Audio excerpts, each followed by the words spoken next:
ఏపీలో నేడు డిఎస్సీ అభ్యర్థులకు అపాయింట్మెంట్ లెటర్లు మధ్యాహ్నం 3 గంటలకు అందజేత. కార్యక్రమంలో పాల్గొననున్న చంద్రబాబు, పవన్, లోకేష్.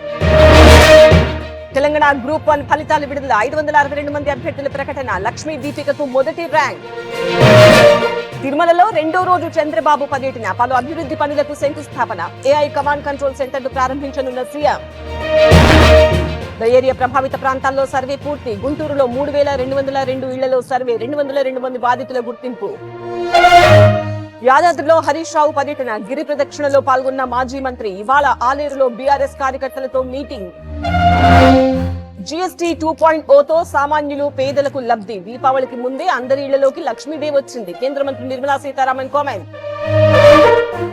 స్మితా సబర్వాల్ పిటిషన్ పై ఇవాళ హైకోర్టులో విచారణ. కాళేశ్వరంపై ఘోష్ కమిషన్ నివేదికను నిలిపివేయాలి.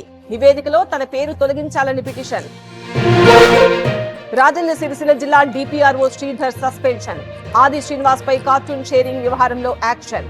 కలెక్టర్ సందీప్ కుమార్ ఝా ఉత్తర్వులు. 4వ రోజుకు చేరిన దేవీ నవరాత్రులు. కాత్యాయని అలంకారంలో దుర్గమ్మ దర్శనం. భారీగా తరలి వస్తున్న భక్తులు. ఒత్తిళ్లను అధిగమించి రాష్ట్ర కమిటీ కూర్పు. తెలంగాణలో అధికారమే లక్ష్యం. పదాధికారులకు రామచంద్రరావు టార్గెట్. మహబూబ్ నగర్ లో వైద్యులకు షోకాజ్ నోటీసులు. సమయపాలన పాటించడం లేదని చర్యలు. కలెక్టర్ తో మాట్లాడాలని మెడికల్ కాలేజ్ డైరెక్టర్లపై ఒత్తిడి. బల్క్ డ్రగ్ పార్క్ ఏర్పాటు వద్దు. రాజయ్యపేటలో స్థానికుల ఆందోళన. హోంమంత్రి న్యాయం చేయాలని డిమాండ్. అన్నమయ్య జిల్లా అటవీ ప్రాంతంలో కూంబింగ్. పోలీసులపై ఎర్రచందనం దొంగల దాడి. 34 లక్షల విలువైన దుంగలు స్వాధీనం. బత్తుల ప్రభాకర్ కోసం ఏపీ పోలీసుల గాలింపు. పోలీస్ ఎస్కాట్ నుంచి తప్పించుకున్న క్రిమినల్.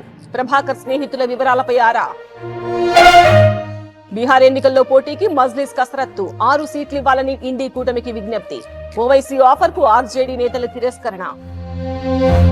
శ్రీశైలం జలాశయానికి కొనసాగుతున్న వరద. ప్రాజెక్టు దగ్గర 10 గేట్లు ఎత్తి నీటి విడుదల. ఇన్ఫ్లో 2,50,000 క్యూసెక్కులు. అమెరికాతో వాణిజ్య చర్చల్లో కీలక దశ. త్వరలోనే ఒప్పందం కుదురుతుంది. కేంద్ర మంత్రి పీయూష్ గోయల్ కామెంట్స్.